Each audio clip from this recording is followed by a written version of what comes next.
Pernahkah kamu berkunjung ke sebuah daerah yang berjuluk kota santri? Ya, Cianjur. Adakah kalian yang berasal dari Cianjur? Aku akan menceritakan dua versi sejarah berdirinya Cianjur di bawah pemimpinan bupati pertamanya, yaitu Raden Arya Wiratanudatar atau yang biasa dikenal sebagai Dalem Cikundul. Ceritanya pernah terjadi, ada pengalaman, peristiwa, bahkan legenda. Bersama ceritanya pernah, mari kita bercerita dan dengarkan, karena setiap cerita selalu punya sisi yang belum pernah kalian dengar sebelumnya. Ini dia ceritanya pernah, melegenda episode 2 Sang Perintis Cianjur. Sejarahnya pernah aku baca dari berbagai sumber, termasuk dari beberapa buku. Raden Arya Wiratanudatar lahir tahun 1603, adalah salah satu putra dari Raden Arya Wangsa Goparana atau Sunan Segala Herang. Kakeknya adalah Raja Talaga Manggung, yaitu Sunan Wanaperih, yang juga merupakan sepupu Prabu Gesan Ulun yang merupakan pemimpin Sumedang Larang. Itu berarti secara silsilah dalam Cikundul ini tidak jauh dari para pemimpin kerajaan bercorak Islam di tanah Sunda. Meskipun sang ayah tidak menjadi raja penerus kakeknya di Talaga Manggung dan memilih untuk pergi ke daerah Segala Herang untuk menyebarkan agama Islam. Dan dalam Cikundul juga tidak meneruskan pemimpinan ayahnya di Segala Herang, namun beliau menjadi perintis dan penyebar Islam di daerah yang sekarang kita kenal dengan Cianjur. Akan aku ceritakan dulu versi pertama, yaitu dua saudara yang berebut kekuasaan. Dalam sebuah buku, aku pernah membaca bahwa Raden Arya Wiratanudatar ini meninggalkan Segala Herang di wilayah Subang menuju ke arah selatan, yaitu Cikundul atau Cikalong Kulon di Cianjur. Ini karena perebutan kekuasaan dengan salah satu kakaknya. Untuk nama kakaknya sendiri, aku tidak menemukan tepatnya namanya siapa di dalam buku itu. Dikisahkan bahwa ketika ayahnya wafat, maka perlu adanya penerus kepemimpinan di wilayah Segala Herang. Secara adat, kakaknya lah yang berhak mewarisi kekuasaan ayahnya. Namun, Raden Arya Wiratanudatar juga mempunyai posisi tersendiri di hati rakyat, karena terkenal akan kebijaksanaan dan kesaktiannya. Akhirnya saat itu ada dua kubu yang saling ingin mempertahankan calon pemimpin pilihan masing-masing. Diceritakan tidak ada perang secara fisik berupa pertempuran dan pertumpahan darah. Namun dua kubu ini tentu berpotensi menimbulkan perang saudara.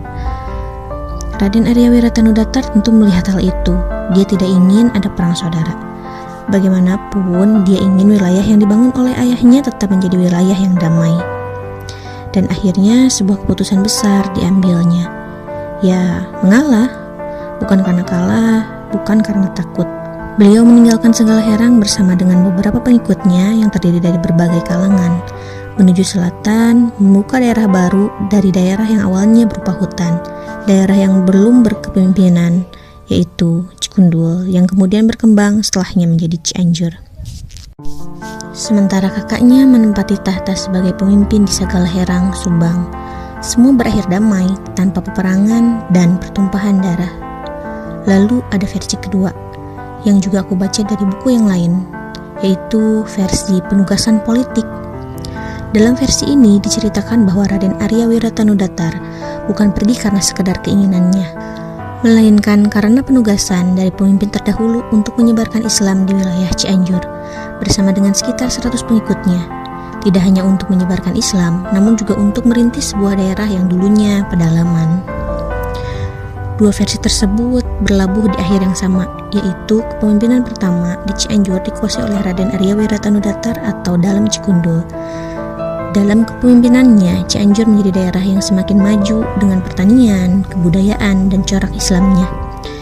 Cianjur yang sebelumnya secara de facto pernah berada di wilayah kekuasaan Kesultanan Mataram, beliau mengutus Arya Natadimanggala untuk membawa upeti berupa sebutir padi, sebutir lada, dan sebuah cabai rawit ke Mataram.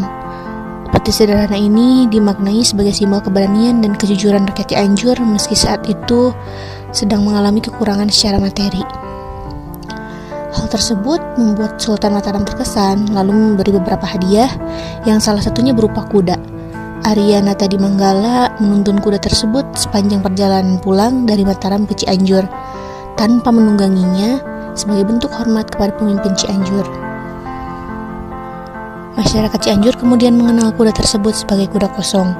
Hingga saat ini, ini, setiap hari jadi Cianjur, Parade Kuda Kosong selalu diadakan sebagai simbolik untuk mengenang para pemimpin Cianjur yang terdahulu. Dan parade tersebut sangat kental sekali dengan nuansa mistis. Namun secara de facto, setelah lepas dari Mataram, Cianjur merupakan wilayah yang merdeka.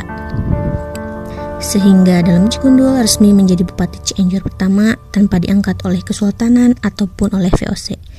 Meskipun VOC tidak mengakui kepemimpinannya sebagai bupati bergelar Wiratanu I dan hanya mengakui bahwa bupati pertama Cianjur adalah Wiratanu II, putra dalam Cikundul.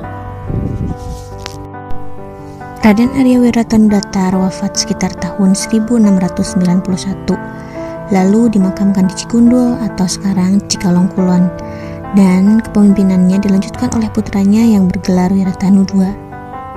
Dari dua versi yang sudah aku ceritakan, mana yang kalian percayai? Atau mungkin kalian pernah membaca versi yang lainnya? Itulah ceritanya pernah melegenda episode 2, Sang Perintis Cianjur. Aku dari ceritanya pernah, terima kasih sudah bercerita dan mendengarkan.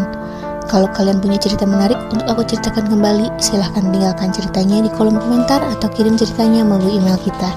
Sampai ketemu di cerita berikutnya.